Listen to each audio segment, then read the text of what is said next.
ഓപ്പോയുടെ Oppo pad 3 pro എന്ന പുതിയൊരു tablet launch ചെയ്യാൻ പോകുന്നുണ്ട്.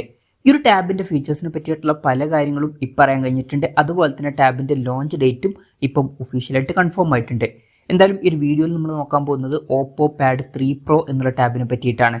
നമ്മൾ ആദ്യം ഫീച്ചേഴ്സും കാര്യങ്ങളൊക്കെ നോക്കുകയാണെന്നുണ്ടെങ്കിൽ ഓപ്പോ പാഡ് 3 പ്രോയിൽ 12.1 ഇഞ്ചിന്റെ ഡിസ്പ്ലേ വരുന്നതായിരിക്കും. 3K റെസൊല്യൂഷനും കാര്യങ്ങളൊക്കെ വരും. അപ്പം അത്യാവശ്യം നല്ല റെസൊല്യൂഷനൊക്കെ ഇതിൽ വന്നേക്കാം. പിന്നെ LCD പാനലേ ഇതിൽ വരാൻ ചാൻസ് ഉള്ളൂ. 144 ഹെർട്സിന്റെ റിഫ്രഷ് റേറ്റും കാര്യങ്ങളൊക്കെ ഇതിൽ സപ്പോർട്ട് ചെയ്യുന്നതായിരിക്കും. അപ്പം അത്യാവശ്യം തിരക്കില്ലാത്ത ഡിസ്പ്ലേ ഫീച്ചേഴ്സും കാര്യങ്ങളൊക്കെ ഈ ടാബിൽ വന്നേക്കാം. പിന്നെ ഈ ഒരു ടാബിൽ സ്റ്റൈലസ് പെന്നും അതുപോലെ തന്നെ കീബോർഡിന്റെ സപ്പോർട്ടും കാര്യങ്ങളൊക്കെ ഉണ്ടാവുന്നതായിരിക്കും. ഈ ഒരു ടാബിന്റെ നൈറ്റ് ബ്ലൂ, ഡോൺ ഗോൾഡ് എന്നീ കളർ വേരിയൻസ് ആയിരിക്കും ലോഞ്ച് ചെയ്യുക. പ്രോസസ്സറിന്റെ കാര്യത്തിലോട്ട് വരികയാണെന്നുണ്ടെങ്കിൽ സ്നാപ്ഡ്രാഗൺ 8 Gen 3 ലീഡിംഗ് എഡിഷൻ എന്നുള്ള പ്രോസസ്സറായിരിക്കും ഇതിൽ വരിക. ഇത് സ്നാപ്ഡ്രാഗണിന്റെ ഇപ്പോഴുള്ള ഫ്ലാഗ്ഷിപ്പ് പ്രോസസ്സറാണ്. ബെസ്റ്റ് ആയിട്ടുള്ള പെർഫോമൻസും കാര്യങ്ങളൊക്കെ ഇതിൽ വരുന്നതായിരിക്കും. അപ്പോൾ ഫ്ലാഗ്ഷിപ്പ് ലെവലിൽ വരുന്ന പെർഫോമൻസും കാര്യങ്ങളൊക്കെ ഇതിൽ വരുന്നതായിരിക്കും. പെർഫോമൻസ് ആയിരിക്കും ഈ ഒരു ടാബിന്റെ ഹൈലൈറ്റ് ആയിട്ടുള്ള ഒരു ഫീച്ചർ.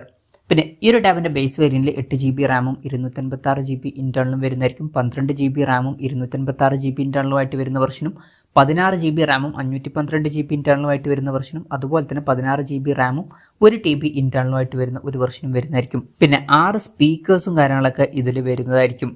പിന്നെ ആൻഡ്രോയിഡ് 14 ബേസിലുള്ള കളർവോയ സോഫ്റ്റ്വെയർ ഇതിൽ വരും. ക്യാമറയുടെ കാര്യം പറയുകയാണെന്നുണ്ടെങ്കിൽ ടാബിന്റെ പിന്നിൽ 13 മെഗാ പിക്സലിലെ ക്യാമറ സെൻസർ ആയിരിക്കും വരിക. പിന്നെ ഫ്രണ്ടിൽ 8 മെഗാ പിക്സൽ സെൽഫി ക്യാമറയും വരുന്നതായിരിക്കും. ഇപ്പോൾ ടാബുകളുടെ കാര്യത്തിൽ ഈ ഒരു ക്യാമറ സ്പെസിഫിക്കേഷൻ ഓക്കെയാണ്. കാരണം ടാബ് എന്ന് പറയുന്നത് അത്ര ക്യാമറ ഫോക്കസ്ഡ് ആയിട്ടുള്ള ഒരു ഡിവൈസ് ഒന്നുമല്ല. പിന്നെ ബാറ്ററിയുടെ കാര്യത്തിൽ 9510 mAh ബാറ്ററിയും കാര്യങ്ങളൊക്കെ ഈ ടാബിൽ വരുന്നതായിരിക്കും. നല്ലൊരു ബാറ്ററി കപ്പാസിറ്റിയാണ്. 67 വാട്ടിന്റെ ഫാസ്റ്റ് ചാർജ് സപ്പോർട്ടും വരുന്നതായിരിക്കും. അത് നല്ലൊരു ചാർജിങ് സ്പീഡുമാണ്. പിന്നെ ടൈപ്പ് സി ചാർജിംഗ് പോർട്ടും ഇതിൽ വരുന്നതായിരിക്കും. അപ്പം നല്ലൊരു ബാറ്ററി സെറ്റപ്പും കാര്യങ്ങളൊക്കെ ഈ ടാബിൽ വന്നേക്കാം. അപ്പം ഇതൊക്കെയാണ് ഫീച്ചേഴ്സിനെ പറ്റി പറയാനുള്ള കാര്യങ്ങൾ. ഇനി ലോഞ്ച് ഡേറ്റിന്റെ കാര്യം പറയുകയാണെന്നുണ്ടെങ്കിൽ ഒക്ടോബർ 24-നാണ് ഈ ടാബ്ലറ്റ് ലോഞ്ച് ചെയ്യാൻ പോകുന്നത്. പക്ഷേ ആ ഒരു ദിവസം ചൈനീസ് മാർക്കറ്റിലായിരിക്കും ഈ ടാബ് ലോഞ്ച് ചെയ്യുക. ഇന്ത്യൻ മാർക്കറ്റിൽ ആ ഒരു ദിവസം ഈ ഒരു ടാബ് ലോഞ്ച് ചെയ്യാൻ ചാൻസ് ഇല്ല. ഇന്ത്യയിൽ ഈ ടാബ് ലോഞ്ച് ചെയ്യുമോ എന്ന് ചോദിച്ചാൽ ചിലപ്പം ലോഞ്ച് ചെയ്തേക്കാം. പക്ഷേ അറിഞ്ഞിരിക്കേണ്ട ഒരു കാര്യം എന്താ വെച്ചാൽ OnePlusന്റെ പാഡ് 2 എന്നുള്ളൊരു ടാബ്ലറ്റ് ഇന്ത്യൻ മാർക്കറ്റിൽ ലോഞ്ച് ചെയ്തിട്ടുണ്ടായിരുന്നു.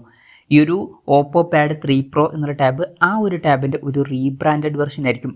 അപ്പം ഇതേ ഫീച്ചേഴ്സുമായിട്ട് വരുന്ന ഒരു ടാബ്ലറ്റ് ഓൾറെഡി ഇന്ത്യൻ മാർക്കറ്റിൽ നമുക്ക് അവൈലബിൾ ആയിട്ടുണ്ട്. അത് OnePlusന്റെ പാഡ് 2 എന്നുള്ള ടാബാണ്. ആ ഒരു ടാബ്ലറ്റ് ഇന്ത്യൻ മാർക്കറ്റിൽ 40,000 രൂപ പ്രൈസ് റേഞ്ചിലായിട്ടാണ് ലോഞ്ച് ചെയ്തിട്ടുള്ളത്. അപ്പം ആ ഒരു പ്രൈസ് റേഞ്ചിലൊക്കെ അത് നല്ല ടാബാണ് എന്നൊക്കെ തന്നെ പറയാവുന്നതാണ്. ആ ഒരു പ്രൈസ് റേഞ്ചിൽ ഈ ഒരു പ്രോസസ്സർ എന്ന് പറയുന്നത് ബെസ്റ്റ് ആയിട്ടുള്ള ഒരു പ്രോസസ്സർ തന്നെയാണ്.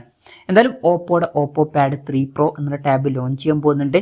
ഇന്ത്യയിൽ ലോഞ്ച് ചെയ്യുകയാണെന്നുണ്ടെങ്കിൽ നമുക്ക് ഒരു 40,000 to 45,000 രൂപ പ്രൈസ് റേഞ്ചിലായിട്ട് എക്സ്പെക്റ്റും ചെയ്യാവുന്നതാണ്. എന്തായാലും ഓപ്പോ പാഡ് 3 പ്രോ എന്നുള്ള ടാബിനെ പറ്റിയിട്ടുള്ള നിങ്ങളുടെ അഭിപ്രായം ജസ്റ്റ് ഒന്ന് കമൻറ്റ് ചെയ്യുക. അതുപോലെ തന്നെ ഇനി അഥവാ ഈ ഒരു ടാബ് ഇന്ത്യൻ മാർക്കറ്റിൽ ലോഞ്ച് ചെയ്യുകയാണെന്നുണ്ടെങ്കിൽ നിങ്ങൾ ഏത് പ്രൈസിങ്ങിലാണ് ഈ ടാബ് എക്സ്പെക്ട് ചെയ്യുന്നത് എന്നുള്ള കാര്യം കൂടി ജസ്റ്റ് ഒന്ന് കമൻറ്റ് ചെയ്യുക.